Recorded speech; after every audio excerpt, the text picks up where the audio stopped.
जय हिंद, नमस्कार मेरे सभी भाई बहनों को। सक्सेस स्कूल में आप सभी का स्वागत है। जैसा कि आप सभी को पता है कि मैं अभी तक सिर्फ ऑफलाइन पढ़ाता था, बट अब हम लोग ऑनलाइन भी हमारे इस चैनल पे कई सारे वीडियो प्रोवाइड करेंगे, बिल्कुल फ्री ऑफ कॉस्ट रहेगा और डिफेंस से रिलेटेड रहेगा। क्योंकि आप सभी को पता है कि हमारे साथ जो खड़े हैं सौभाग्य से हमारे छोटे भाई हैं और इन्होंने अभी सफलता पाई है। और सफलता कैसे पाई जाती है कोई इनसे सीखे। फर्स्ट अटेम्प्ट में इन्होंने एयरफोर्स को क्वालिफाई किया और अभी इनकी सोच सिर्फ यहीं तक नहीं है, बहुत आगे जाने तक है। इन्होंने फर्स्ट अटेम्प्ट में सिर्फ एयरफोर्स ही क्वालिफाई नहीं किया, उनके तीनों फेज को भी क्लियर किया है। तो ये बताएंगे कि अब कैसे इन्होंने सफलता से मेहनत की और सफलता पाई, मेहनत से इन्होंने सफलता पाई कैसे। तो इनकी जुबानी हम लोग सुनते हैं कि इन लोगों ने कैसे समय का सदुपयोग किया है और 11th के बाद 12th के बाद कैसे बच्चे जो है जल्दी से जल्दी सक्सेस पा सकते हैं।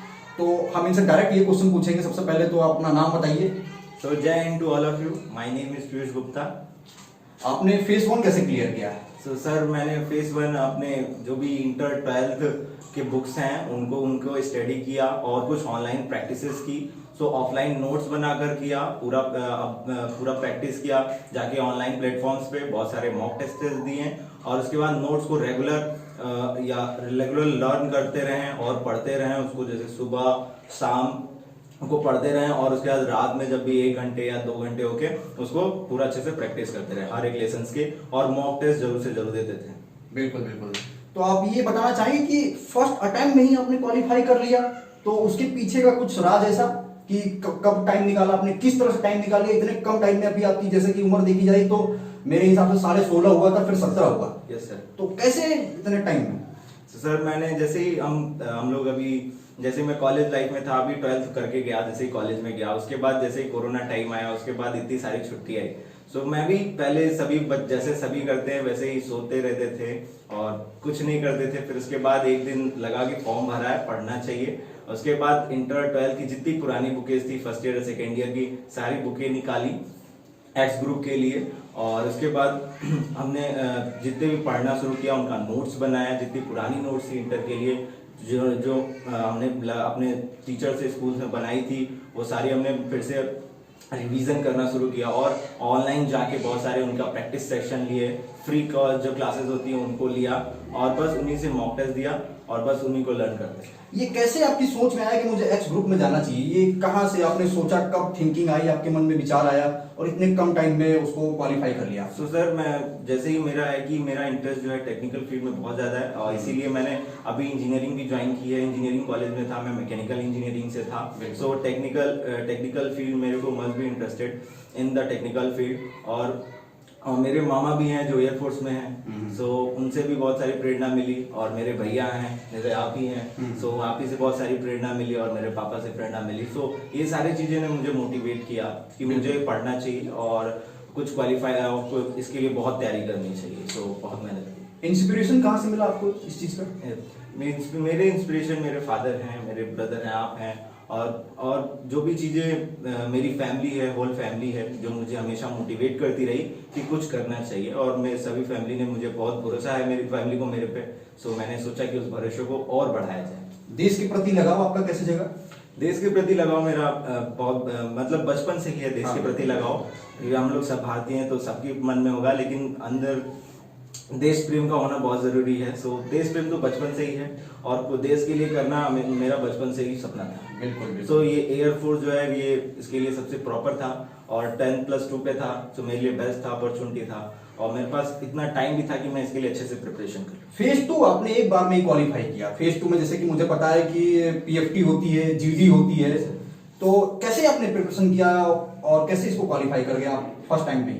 सर जैसे फेज 2 की बात आती तो मैंने फेज 1 जैसे क्लियर किया तो फेज 2 का डेट आया।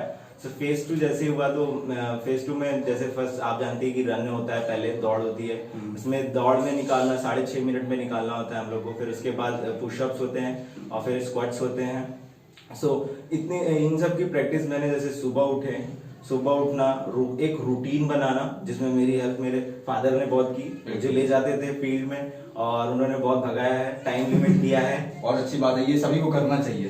सर वही उन्होंने किया, बट कोरोना की वजह से, कोरोना एपिडेमिक के कारण वो रेस तो नहीं हो पाया, बट मेरी पूरी तैयारी थी। बिल्कुल, तो मैं लास्ट में मुझे पता चला कि कदम ताल होगा, सो उसकी जगह पे कदम ताल हुआ। फिर हम लोग ने पुशअप्स की बहुत तैयारी की, पुशअप्स बहुत टफ था। पुशअप्स में क्या था कि उसमें बहुत सारे बच्चों को बाहर किया गया, क्योंकि कदम ताल में ज्यादा बच्चे बाहर नहीं हुए। आपका कितने बच्चे पीएफटी में गए थे आपके हिसाब से? आपने सर पता ही होगा आपके जिसमें आप थे। ये सर आई थिंक 190 का था रिपोर्टिंग, 190 की रिपोर्टिंग थी। और पुशअप्स में ज्यादा बंदे जो भी है वो कदम ताल में बाहर नहीं हुए, पर पुशअप्स में बहुत सारे बाहर हुए। इसके बारे में हम लोग नेक्स्ट वीडियो में डालेंगे कि कैसे पीएफटी की तैयारी करनी है और कैसे जीडी की भी तैयारी करनी है। इस चैनल पर आप बने रहिए, जरूर रहिएगा और चैनल को सब्सक्राइब जरूर करिएगा।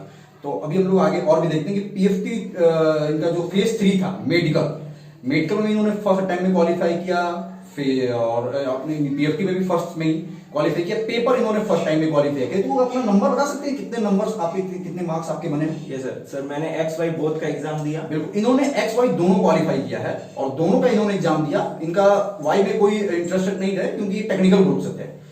हमके बड़े भाई होने के नाते मुझे पता था कि टेक्निकल में बहुत ज्यादा, जैसे कि इन्होंने बताया कि इनका टेक्निकल फील्ड बहुत अच्छा था। ये माइंड सेट अपना इधर उधर किया करते थे, खाली समय का बहुत ज्यादा यूज किया करते थे।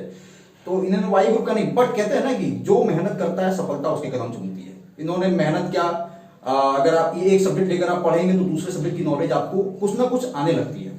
तो ये एक्स ग्रुप की प्रैक्टिस की है और फिर उन्होंने वाई ग्रुप भी क्वालिफाई किया। तो कितने मार्क्स बने, कैसे बने आपके? तो सर मैंने जैसे ही बताया कि बहुत सारे प्रैक्टिस किया, और मुझे लगता है सबसे ज्यादा चीज जो हमारे मॉक टेस्ट थे और ऑनलाइन प्रैक्टिसेस थी, और जो हमारे नोट्स थे जो आप पढ़ाते थे उनके नोट्स बनाए मैंने, तो वो बहुत काम किया। और इस हिसाब मेरे इन सब के कारण मैंने एक्स में 54 बने, 54 आउट ऑफ 70। ध्यान दीजिएगा गाइस, आउट ऑफ 70 54 नंबर कम नहीं होता, बहुत ज्यादा होता है। ठीक है, और आप देखते हैं वाई ग्रुप भी इन्होंने क्वालिफाई कर दिया, जबकि इनका बैठने का बिल्कुल मन नहीं था। ये बैठे थे तो इन्होंने अचानक इनके माइंड में दिमाग आया कि वाई ग्रुप भी इनको देना चाहिए, और उन्होंने थोड़ी देर के बाद वाई ग्रुप का भी एग्जाम दे दिया और वो भी क्वालिफाई कर गया।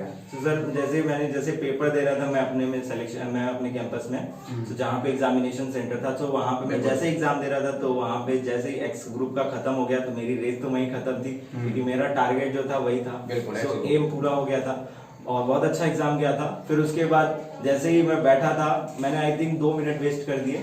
मैंने जैसे ही वाई का शुरू हुआ, रागा शुरू हुआ, सो बाद में जब एक एयरमैन आया वहाँ पे, उसने बोला कि क्यों बैठे हो, टाइम का यूजफुल करो, नहीं आता फिर भी लगो। सो मैंने सर फिर उसकी बात सुनी और मैं लगाता रहा, फिर देखा कि मेरे को आ रहा है सब चीजें। सो एक्चुअल में ये माइंड एबिलिटी थी, इतना पढ़ा था शायद इसीलिए माइंड खुला था। सो मैं जैसे जैसे लगाता गया सारे क्वेश्चन आ गए और आई थिंक मेरे 17 क्वेश्चन बिल्कुल सही हुए। रागा मैं आपको बता दूं, रागा मतलब रीजनिंग होती है जिसमें मैथमेटिक्स भी आती है, कुछ डेली रूटीन से लेकर क्वेश्चन जिनसे पूछे जाते हैं, जैसे कि ब्लड रिलेशन हो गया, ऐसे क्वेश्चंस, डिस्टेंस टाइम, ऐसे क्वेश्चन रागा होता है। वाई ग्रुप के लिए भी सिलेबस में आगे डिस्कस करूंगा कि आपको एयरफोर्स की तैयारी करनी है तो एक्स ग्रुप और वाई ग्रुप के लिए किस किस फील्ड से बच्चे होने चाहिए और क्या क्या सिलेबस होना चाहिए। तो बहुत अच्छी बात है कि आपने फर्स्ट अटेम्प्ट में क्वालिफाई किया है। आप इन बच्चों को क्या सलाह देना चाहते हैं कि वो इंटर के बाद कैसे इसमें मन लगाएं और देश के प्रति अपने आप को समर्पित करें? आप बस अपने माता पिता के स्ट्रगल को देखिए और उनके भरोसे को हमेशा बढ़ाने की कोशिश करिए। बहुत अच्छी बात। और देश के प्रति जितना भी कर सके उतना करिए, क्योंकि देश से है तो हम हैं। सो अपनी फैमिली के लिए करिए। और 10+2 के बाद ये सबसे बेस्ट जॉब है, Indian air force, navy, SSR, MR, AA। सो इन सब के लिए प्रैक्टिस करिए और सिर्फ ज्यादा से ज्यादा अपने आप से नोट्स बनाइए, जो पढ़ाया जाए क्लासेस में उनसे नोट्स बनाइए, और ऑनलाइन जाके मॉक टेस्ट दीजिए जो बहुत यूजफुल हैं।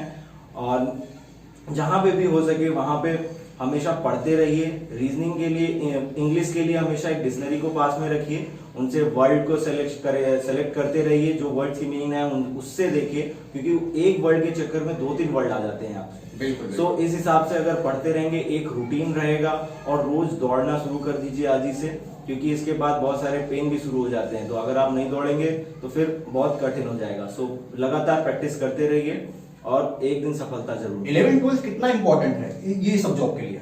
सो इन सब जॉब के लिए सर 11-12 100+1% जरूरी है, बिल्कुल। क्योंकि इन्हीं पर पूरा बेस्ड पेपर आता है, और अगर इसमें अच्छे से हमने बेसिक स्टडीज नहीं की है तो हमें ये सारे क्वेश्चन कोई भी नहीं आते। बिल्कुल, आप सभी बच्चों को सीखना चाहिए कि 11 जो बच्चे फर्स्ट ईयर इधर रेस्ट ईयर मनाते हैं उनको कितना इंपॉर्टेंट है कि फिजिक्स और मैथमेटिक्स केमिस्ट्री पर कितना ध्यान दें।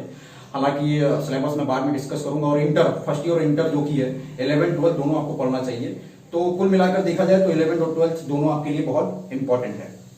बहुत अच्छी बात है। तो आप लोग को ये बताना चाहूंगा कि जो डिफेंस आप लोग सोचते हो कि 12th के बाद डिफेंस में जॉब कितनी इंपॉर्टेंट है, कितना सही है कि नहीं। बहुत बच्चे एसएससी सीजीएल की तैयारी करते हैं, एसएससी लेवल की तैयारी करते हैं, बैंकिंग की तैयारी करते हैं। आपको ये बताना चाहूंगा कि उन सबकी सैलरी से इसकी सैलरी कहीं ना कहीं डबल है। जी सर। इसकी सैलरी कहीं ना कहीं डबल है, और सैलरी भी डिस्कस करूंगा मैं आगे चल के। और इसमें कितना बेनिफिट है आगे चल के आपको जो है डायरेक्ट आप सेंट्रल गवर्नमेंट के लिए जॉब कर रहे होते हैं और आपको सेंटर की तरफ से कई सारी चीजों पे आपको बेनिफिट मिलता है, प्रॉफिट होता है, और कई सारी चीजें भारत में ट्रेवल आपके पेरेंट्स को कितनी सुविधा भी इस पे दे सकते हैं डिफेंस सर्विस में जाने के बाद। और अभी इनका लक्ष्य सिर्फ एक्स ग्रुप ही क्रॉस करना नहीं, इन फ्यूचर आगे भी बढ़ना है। तो आगे बढ़ने के लिए भी आप क्या कर रहे हैं? सर जैसे बताया कि मेरा एक्स ग्रुप में 54 आउट ऑफ 70 है, और वाई में 34 आउट ऑफ 50 है, और मेरा ऑल इंडिया रैंक एक्स में 612 है। 612 ऑल इंडिया रैंक है, जिसमें कि रेड कार्ड भी बच्चे अभी हैं उसमें। जब वो रेड कार्ड वाले बच्चे बाहर हो जाएंगे तो ऑल इंडिया रैंक और भी इनकी 500 के अंडर 500 आ जाएगी। मतलब जितने बच्चों ने दिया होगा ये 500 के अंदर रैंक में आया। ये बहुत ज्यादा इंपॉर्टेंट मायने रखता है। तो सर आगे फर्स्ट अटेम्प्ट में, वो भी फर्स्ट अटेम्प्ट में बहुत ज्यादा मायने रखता है। तो सर मैंने आगे मेरा ये सोचा है कि मुझे अब ये क्लर्क लेवल से मुझे ऑफिसर लेवल तक जाना है। जैसे ऑफिसर लेवल के लिए जाने के लिए अंदर डिपार्टमेंटली एग्जाम बहुत होते हैं, और इसी के साथ मैं अपना सीडीएस भी तैयारी करूंगा, एफकेट की भी तैयारी कर सकता हूँ, एक फ्लाइंग ऑफिसर। बिल्कुल, ये इनकी तरफ से इन्होंने एक मोटिवेट किया बच्चों को कि आप यहीं पे नहीं रुक सकते हैं, आप आगे जाइए। जहां पर आप रुके, ये उन्हीं बच्चों के अंदर आती है जिनके अंदर भूख होती है कि हम जल्दी से जल्दी आगे बढ़े, ज्यादा से ज्यादा आगे बढ़े। जितनी ज्यादा ऊंचाई पे आप जाना चाहते हो उतनी ज्यादा आपको मेहनत करनी पड़ेगी। तो जो बच्चा सफलता करेगा, भाई मेहनत करेगा, उसको सफलता उसके कदम जरूर चुनती है। बहुत पुरानी कहावत कही गई है, मेहनत करने वालों की सफलता दूर नहीं है, और दूर उसी के लिए है जो ये सोच लेता है कि हम बस सपने देख रहे हैं, वो भी सोते हुए। इन्होंने जगते हुए सपने देखा, और जग कर इन्होंने मेहनत की, दिन रात को एक किया, तभी ये फर्स्ट अटेम्प्ट में सभी चीजें क्वालिफाई कर गए हैं। इनका अभी एनरोलमेंट भी आने वाला है, 10 जुलाई को आने वाला है, और आई थिंक उसके बाद इनकी ट्रेनिंग स्टार्ट हो जाएगी। तो आप सभी को अगर आप चाहते हैं कि भाई एयरफोर्स में जाना है या किसी भी डिफेंस लेवल की प्रैक्टिस करनी है, तो मैथ एंड फिजिक्स इसी चैनल पर मिलेगा आपको, और इस चैनल को जरूर सब्सक्राइब करिएगा। और इन फ्यूचर हम इसमें 9 to 12 भी सिलेबस पढ़ाया जाएगा आपको, सीबीएसई बोर्ड, आईसीएसई बोर्ड, और कई सारी बुकें हैं जो उनको सिलेबस के रिलेटेड कोई भी क्वेश्चन हो गए, डाउट प्रोग्राम इसी चैनल पर किया जाएगा। और जितने बच्चे हमारे पास सिलेक्टेड, अभी तो फिलहाल 2 बच्चे और भी सिलेक्टेड है, बट उनका इंटरव्यू मैं नहीं ले पा रहा हूं क्योंकि वो बच्चे कोविड की वजह से दूर हैं। बस ये हमारे घर में हमारे छोटे भाई हैं, तो मैंने इनका इंटरव्यू लिया, और इन्होंने जैसे मेहनत की मैंने आप सभी को बताया। तो मुझे पूरी उम्मीद है कि आप लोग इस चैनल को सब्सक्राइब करेंगे और इस चैनल के साथ बने रहेंगे। 10 जुलाई से हमारा ये चैनल आपको कंटिन्यू वीडियो देगा, फिजिक्स की, मैथ की। फिजिक्स जब तक पीयूष है, ये खुद भी कोशिश करेंगे कि आप बच्चों का डाउट जो भी है वो क्लियर करेंगे। और आप हमारे टेलीग्राम चैनल, जो कि डिस्क्रिप्शन में आपको लिंक मिल जाएगी, उसको जरूर ज्वाइन करिएगा। पीडीएफ से रिलेटेड सारे नोट्स हम लोग वहां पे प्रोवाइड करेंगे, बिल्कुल फ्री रहेगा, फ्री ऑफ कॉस्ट। उन सभी बच्चों को जो ऑफलाइन नहीं आकर पढ़ पा रहे हैं, ऑनलाइन पढ़ रहे हैं। और ऑफलाइन वाले बच्चे हमारे यहाँ कांटेक्ट करें, हमारी एकेडमी क्लासेस है, राजाजीपुरम में हेड ऑफिस है हमारा, और मैं खुद ही वहां पे देखता हूँ, हमारे पार्टनर साहब है वहां पे, तो वो भी देखते हैं। और पूरे ऑल ओवर लखनऊ में हमारी ट्यूटोरियल चलती है, विनायक होम ट्यूटोरियल। कहीं भी ऑल ओवर लखनऊ में आपको ट्यूशन पढ़ना है, कोई भी ट्यूशन पढ़ना हो, नर्सरी टू 12th, पीजी या फिर डिफेंस की तैयारी करनी हो, टीचर हमारे पास बेस्ट टीचर मिलेंगे, प्रोफेशनल टाइप के टीचर मिलेंगे जो आपको घर टू घर जाके होम टू होम पढ़ाएंगे। तो पीयूष के साथ हम लोगों ने एक छोटा सा इंट्रोडक्शन लिया इनका, और इनके बारे में हम लोगों ने जाना, और इनके थ्रू हम लोगों ने आप सभी को बताया है। इन्होंने अपना इंस्पिरेशन अपने फादर, अपनी फैमिली को बताया, और क्योंकि भाई फैमिली को देख कर ही लोग सीखते हैं। और इनकी इतनी कम एज में, मात्र इनकी जो एज है वो देखा जाए तो 17 साल है, ओनली 17 ईयर ओल्ड, और 16 हाफ से इन्होंने अपनी तैयारी शुरू की, और मात्र 3 या 4 मंथ में ये इतने लायक हो गए कि इन्होंने तीनों फेस क्वालिफाई कर गया है। तो जो मेहनत करता है उसके लिए टाइम कोई मेजर नहीं करता है, वो 1 दिन पढ़े, 10 दिन पढ़े, 100 दिन पढ़े, लेकिन सफलता उसको एक दिन जरूर मिलेगी। तो आप सभी का बने रहने के लिए धन्यवाद। पीयूष, आप इन सभी को थैंक यू बोल दीजिए, और इन सभी को बताइए कि पढ़ते रहिए, मेहनत करते रहिए, क्योंकि आप एक सक्सेसफुल आदमी बन चुके हैं। Thank you to all of you, thank you sir, और मेहनत करते रहिए, सफलता एक दिन जरूर आपकी कदम चूमेगी। थैंक यू, नमस्कार सभी को। जय हिंद।